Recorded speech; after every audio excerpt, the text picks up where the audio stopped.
Praise the Lord. தேவனுக்கு மகிமை உண்டாவதாக. ஆண்டவரும் இரட்சகருமாய் இருக்கிற இயேசு கிறிஸ்துவின் நாமத்தினாலே உங்கள் யாவரையும் நான் வாழ்த்துகிறேன். இந்த நாளுக்கான தேவனுடைய வார்த்தை சங்கீதம் 22வது அதிகாரம் 5வது வசனம்.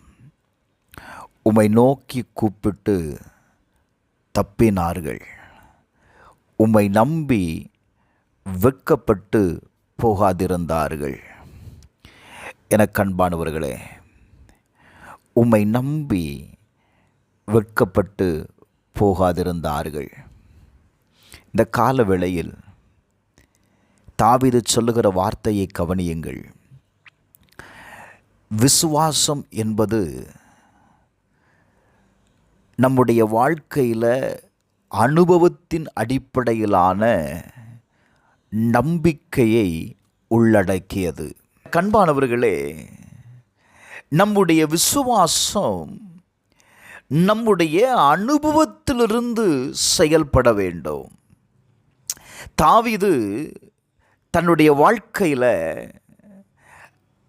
அவன் 3 முறை தன்னுடைய சொந்த அனுபவத்தில் விசுவாசம் எப்படி செயல்பட்டது, அவன் தேவனை நம்புவதற்கு அது காரணமாக இருக்கிறது. பாருங்களேன், 1 சாமுவேல் 17வது அதிகாரம் 37வது வசனத்தில், தாவீது என்னை சிங்கத்தின் கைக்கும் கரடியின் கைக்கும் தப்புவித்த கர்த்தர் இந்த பெலிஸ்தினுடைய கைக்கும் என்னை தப்புவிப்பார் என்றான். உடனே சவுல் சொல்கிறான், தாவீதை பார்த்து, கர்த்தர் உன்னோடு கூட இருக்கிறார், நீ போன்னு சொல்கிறான். ஏற்கனவே அவனுடைய வாழ்க்கையில் இந்த அனுபவம் நடந்திருக்கு. பாருங்க, கர்த்தர் அவனை என்ன செய்திருக்கிறார்? விடுவித்திருக்கிறார். சிங்கத்தின் கைக்கும் கரடியின் கைக்கும் தப்புவித்திருக்கிறார். அப்போ இவனுக்குள்ள ஒரு பெரிய நம்பிக்கை வருகிறது. இந்த பெலிஸ்தியனுடைய கைக்கும் ஆண்டவர் என்ன செய்வார்? தப்புவிப்பார் என்று அவன் நம்புகிறான்.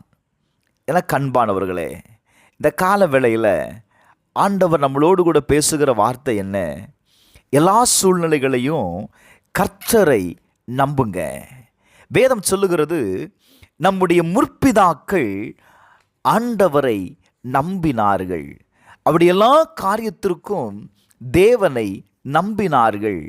அதனால் அவர்கள் மீட்கப்பட்டார்கள். எனக்கு அன்பானவர்களே, அவர்கள் கர்த்தரை நம்பினார்கள்.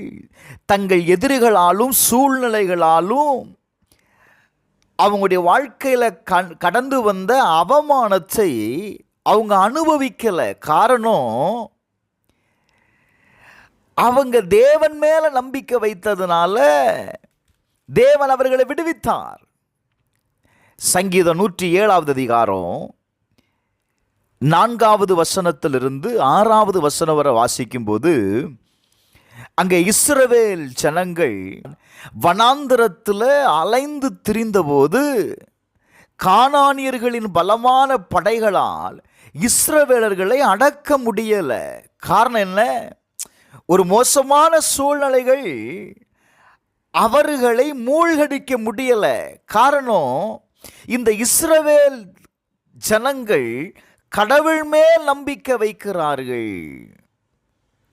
அந்த வார்த்தையை நல்ல கவனிங்க. அவர்கள் தாபரிக்கும் ஊரை காணாமல் வனாந்திரத்தில் அவாந்திர வழியாய் பசியாகவும் தாகமாகவும் ஆத்துமா தொய்ந்ததாகவும் அலைந்து திரிந்தார்கள். தங்கள் ஆபத்தில் கர்த்தரை நோக்கி கூப்பிட்டார்கள். அவர்கள் இக்கட்டிலிருந்து அவர்களை விடுவித்தார். அந்த இஸ்ரவேல் ஜனங்கள் அந்த இக்கட்டான நேரத்தில் கர்த்தரை நோக்கி கூப்பிட்டார்கள். கர்த்தர் அவர்களை விடுவித்தார்.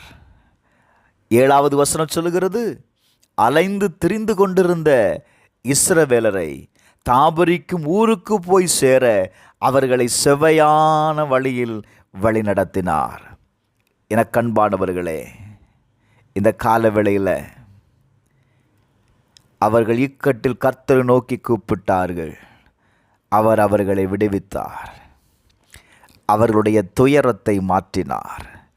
இந்த கால வேளையில் கர்த்தரை நம்பியிருக்கிற உங்கள் ஒவ்வொருடைய வாழ்க்கையில் இருக்கிற இக்கட்டுகளையும் கர்த்தர் மாற்றுவார். அவர் மட்டும் நம்புங்க.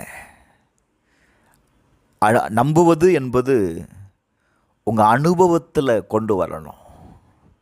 உங்கள் சூழ்நிலையில் தேவனை கொண்டு வரணும். அப்போதாங்க உங்கள் சேலஞ்சஸை நீங்கள் மேற்கொள்ள முடியும். பரலோக பிதாவே, இந்த நாளிலும் கூட உம்மை நோக்கி பார்க்கிற ஒவ்வொருவருக்காக நான் ஜெபிக்கிறேன்ப்பா. கர்த்தர் இஸ்ரவேல் ஜனங்களை வனாந்தரத்தில் வழி நடத்தினது போல இந்த நாளில் உம்மை நோக்கி கூப்பிடுகிற ஒவ்வொருவரையும் நீர் வழி நடத்தும். இயேசுவின் நாமத்தில் ஜெபிக்கிறேன் பிதாவே, ஆமென்.